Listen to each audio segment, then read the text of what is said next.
Bethesda Game Days is currently ongoing, however yesterday was the Wastelanders panel. Now the panel only ended up being half an hour, and I'll leave a link to it in the description, so if you just want to watch that, feel free, link will be down there, just click on it, watch it. In this video I'll be recapping the most important stuff that was mentioned, and also just delving a little deeper into a couple of things that were skimmed over, but which we actually have a reasonable amount of information on.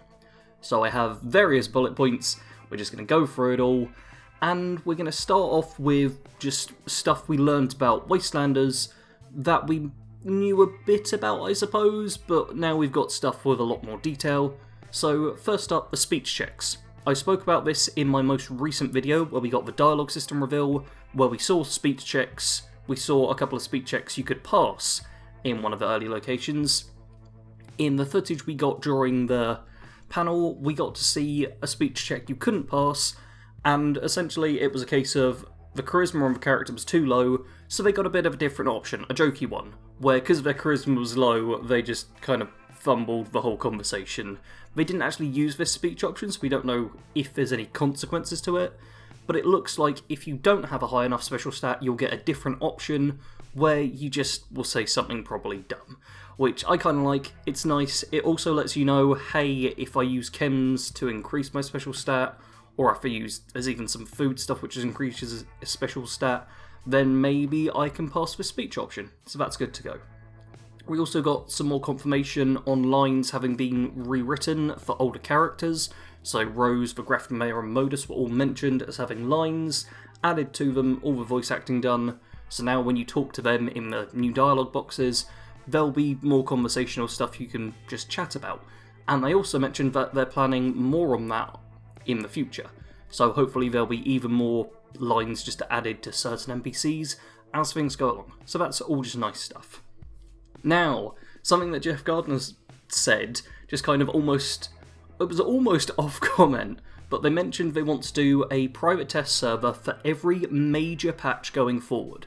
So, like Wastelanders, there's a private test server, which is all under NDA and stuff, but there have been people going in that, and they also offered thanks to everyone who's been involved in that, because it's helped them deal with bugs before they get into the main release of it. It's helped them make changes as to what players like and what players don't like.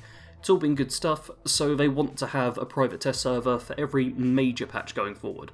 Now that doesn't mean if there's going to be just a small bug fix, they're going to necessarily have a test server for that, but for any big stuff like Wastelanders or other huge updates, private test server, all good, should hopefully make things run a bit smoother at launch.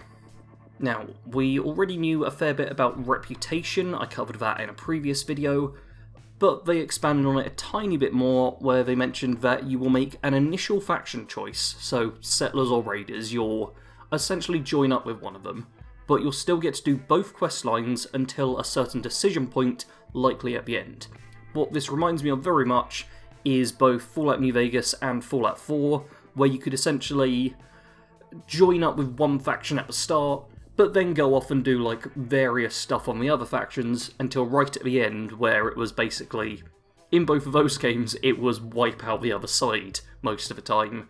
I have a feeling in 76 it won't be quite so extreme, but it will be something very bad, I imagine, where you just kill lots of people. So yeah, you will get to definitely side with both factions. However, right at the end it sounds like there's going to be a decision point where you'll have to kind of make a choice. So choices, that's all good stuff. We did also get to see a little bit more of Foundation, which was cool, had a bit of a clip of walking around there, and we got to see there's an area underneath Foundation, the headquarters of it, which is kind of a sewer place where they're just getting clean water running, which makes sense, I kind of like it. Another thing that makes sense, which I kind of like, is apparently they're moving the Pip-Boy date up a year, which is a really minor thing that 99.9% of players will never notice, but I like that, it's just a nice little change. Now, another thing I covered a week or two ago, I think, a little while ago, were allies, which are the new kind of companions. Now, we learnt there's going to be 5 allies, 2 of which are major and 3 lighter allies, they called them. Now, the 2 major ones we got no information on, really. However, I'm guessing it's going to be a case of there's an ally for the settlers, there's an ally for the raiders. That would be my guess. They'll be fully fledged out, interesting characters, with lots of stuff to talk about, lots of backstory and so on and so on. It'll be like one of my character builds, but without you playing them. That's kind of how I'm imagining it. Now, the 3 lighter allies, they said they don't have names, which is a bit weird, and I thought to myself, oh, okay, it'll be like a sentry bot, or settler, or raider, something like that, surely. But then they also said one of them's found in the wilderness, and if you help her, then she just goes to your camp, and the others you have to prove yourself by passing speech checks. So there's some stuff still going on with the lighter allies, and they're honestly what give me the most intrigue right now, because we don't know much about them, but apparently they've not got names. I'm wondering if maybe they only got first names and that's what they meant. I'm really not too sure on that, but we got some slightly confusing information on them, but still, 5 allies, so not a huge amount, but a couple of major ones, a few lighter ones. We also got to see a brand new event called Riding Shotgun. This is where you escort the Blue Ridge Caravan through Big Ben Tunnel and get attacked by raiders, the Blood Eagle raiders, who are raiders who will always be hostile to you apparently. So from the sounds of it, even if you join the raider faction up at Crater, the Blood Eagles might still be attacking you. And during this little event, we obviously got to see a few interesting things. We got to see the plasma caster firing, which was cool, but not amazing or anything. We got to see a couple of other people using fancy weapons, got to see new enemies and stuff. We also got to see there's now optional events being added during events. They actually mentioned that they want there to be more jobs for you to undertake as you're doing various events. So if, like me, you've played a lot of the game and most of the events you know all the stuff, like free range, oh, okay, walk up this point, stop here, this is where the enemies spawn, it'll hopefully vary things up a bit so you've got more to do during events that you've already got a hang of. And especially if you've got like a dozen people during one event, it means you're not just dead space all the time, which is good. Something I was very interested in was the bow, which I have a little bit to talk about. First up, left-handed firing. That was weird. They were holding the bow in the right hand and firing, pulling back the string with the left, which is how you do it if you're left-handed. That's just something I noted from years of archery that kind of threw me off a bit and felt strange. We did get to see explosive arrows in work, which just seemed to work pretty much the same as explosive rounds would in an explosive legendary. However, they are apparently different types of arrows, so explosive and poison were both mentioned, and I think we can all assume they'll be just basic broadhead arrows as well. There was also a incredibly brief mention that there will be bow perks, so new perks are coming with Wastelanders, which I'm incredibly happy about, and some of them will relate to the bow, so hopefully the bow can be a lot stronger, because all of the footage we saw of weapons in this video were at very low damages and all were very ineffective, but I really don't think it's a good example of how those weapons will actually perform, because I highly doubt the characters using them were actually set up in any way to use the weapons to be really powerful. Now, one final tiny note was we got a mention of cult locations, and if you go to them at the right time of day, something kind of special happens. Now, the Cult of the Mothman we've seen a tiny bit of in the Wastelanders trailer, but this was really just a tease. They even specifically didn't mention anything, and there was a very big wink that happened. But yeah, apparently the Cult of the Mothman locations have something to do time-wise, so that is something to look out for when Wastelanders drops. We also got to hear a little bit about after Wastelanders. We got to hear about the legendary perks again, where you'll apparently get to scrap some existing cards, and I figure it might be almost like a nuclear winter scenario, where the cards get used up for tokens for legendary perk cards or something like that, but we don't really know too much. We just got to hear that legendary perks are coming at some point after Wastelanders. Also, renormalizing and rebalancing, which was described as similar to the one Tamriel from The Elder Scrolls Online. So anyone who's played a lot of ESO will likely know about it. I actually asked Fredo, because he's an ESO player, just to clarify.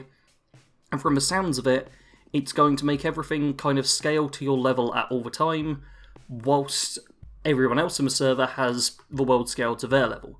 This reminds me most of how Borderlands 3 does it, where all of the characters are fighting enemies at the same kind of level as them. So I could team up with Kado, and I could be level 50, he could be level 10, we could go off and do a mission. For me, all the enemies would be level 50, for him, all the enemies would be level 10.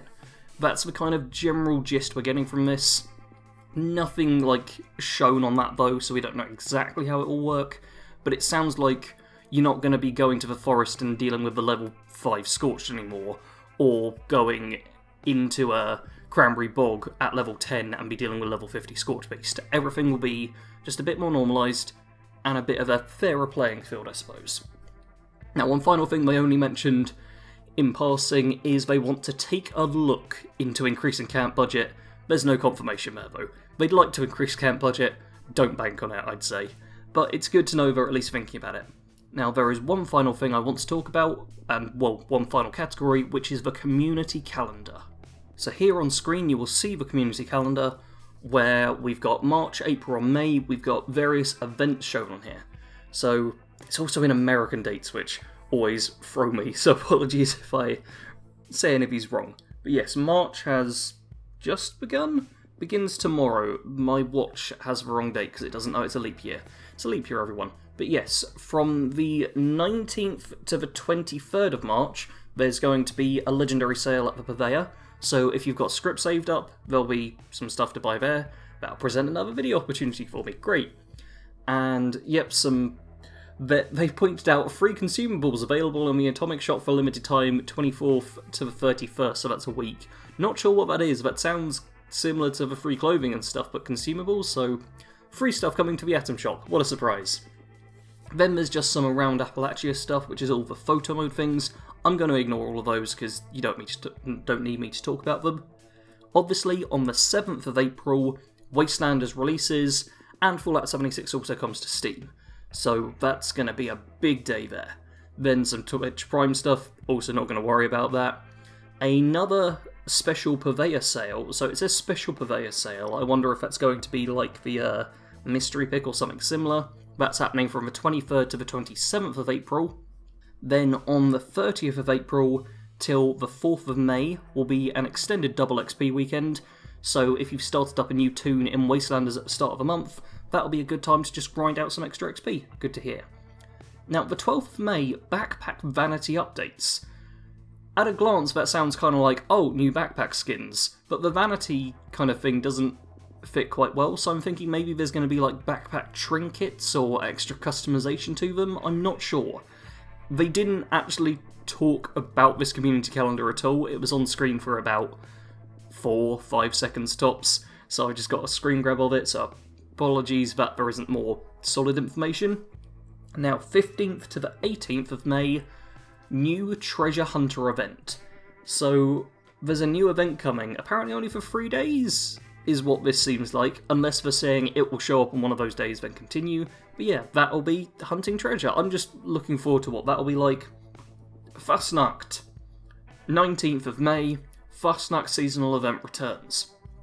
Some of us, myself included, were hoping this would be before Wastelanders, but it's been delayed till May, so if you want to get the fancy Fastnacht masks, then 19th of May is when you have to wait for.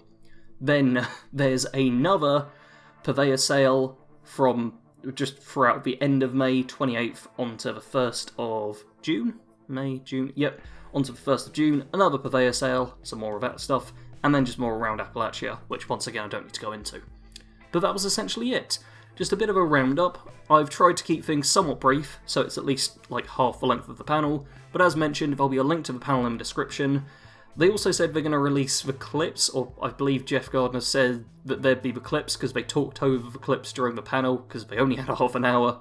So fingers crossed those will show up at some point, but at time of recording they are not here, so unfortunately I can't put the clear clips in and show you all of the cool stuff in that, but there'll be some nice B-roll footage just from the event as a whole. I want to thank you all for watching. Do make sure you are subscribed and have clicked the notification bell to stay up to date with all of the Wastelanders news, because as you can tell, I'm covering all of it. There'll be a lot of coverage going on all the time, plus I've got a whole host of other videos I really need to get on with. So, as always, thanks for watching. Sarge out.